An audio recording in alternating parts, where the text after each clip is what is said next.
સુરત નવી civil hospital ખાતે હજ 2024માં જનારાઓ માટે મેડિકલ ફિટનેસ સર્ટિફિકેટ આપવાનો કેમ્પ યોજાયો છે। સુરતથી દર વર્ષે સાઉદી અરબ ખાતે હજ કરવા માટે સેંકડો લોકો જતા હોય છે, જેઓ માટે મેડિકલ ફિટનેસ સર્ટી સહિતની જરૂરિયાત થતી હોય છે। ત્યારે સુરતમાં નવી સિવિલ હોસ્પિટલ ખાતે ગુજરાત રાજ્ય હજ સમિતિ દ્વારા 2024નું મેડિકલ ફિટનેસ સર્ટિફિકેટ કેમ્પ રાખવામાં આવ્યો છે, જે 5 ફેબ્રુઆરીથી 8 ફેબ્રુઆરી દરમિયાન યોજાશે। તો સવારે 10 થી 1 અને બપોરે 2 થી 4 ના સમય દરમિયાન 2024માં હજ કરવા જનાર બિરાદરોને અહીંથી મેડિકલ ફિટનેસ સર્ટિફિકેટ આપવામાં આવશે તેમ જણાવ્યું હતું। મારું નામ ઝહીર અબ્બાસ હકીમજી, ફિલ્ડ ટ્રેનર, ગુજરાત રાજ્ય હજ સમિતિ, ગુજરાત સરકાર।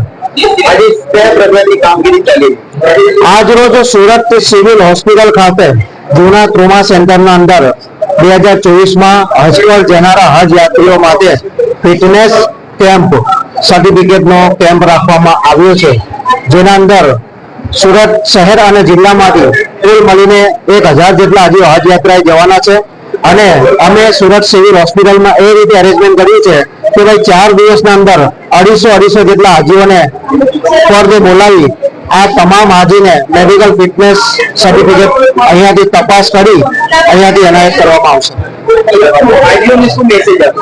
હાજીઓને હું મેસેજ એ આપવા માંગુ છું કે આજે 2024માં હજ પર જવા માટે મેડિકલ ફિટનેસ સર્ટિફિકેટ ફરજિયાત છે, એટલે તમારે ફરજિયાત રીતે આજે ગાઈડલાઈન પ્રમાણે મેડિકલ ફિટનેસના લાગતા તમામ રિપોર્ટો કરાવી અહીંયા સિવિલ હોસ્પિટલ ખાતે તમારે હાજર રહેવાનું અને અહીંયાથી તમને ચકાસણી કરી ફિટનેસ સર્ટિફિકેટ આપવામાં આવશે।